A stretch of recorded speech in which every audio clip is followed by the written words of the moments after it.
ଥରେ ଜଙ୍ଗଲରେ ଗୋଟିଏ ସିଂହ ଶୋଇଥିଲା। ମୂଷା ଖେଳୁଥିବା ସମୟରେ ସିଂହ ଉପରେ ଚଢ଼ି ପଡ଼ିଲା।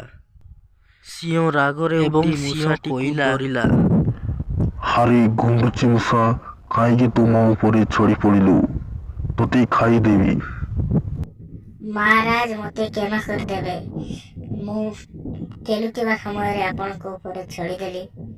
ମୁଁ କେବେ ନା କେବେ ଆପଣଙ୍କ ସିଂହ ହସି, ତୁ ଛୋଟ ଜୀବ, ମୋତେ କେମିତି ସାହାଯ୍ୟ କରିବୁ? ହସିକି ତାକୁ ଛାଡ଼ିଦେଲା। କିଛି ଦିନ ପରେ ସିଂହ ଶିକାରୀଙ୍କ ଜାବୁଡ଼ରେ ପଡ଼ିଲା ଆଉ କହିଲା, ମୋତେ ସାହାଯ୍ୟ କର।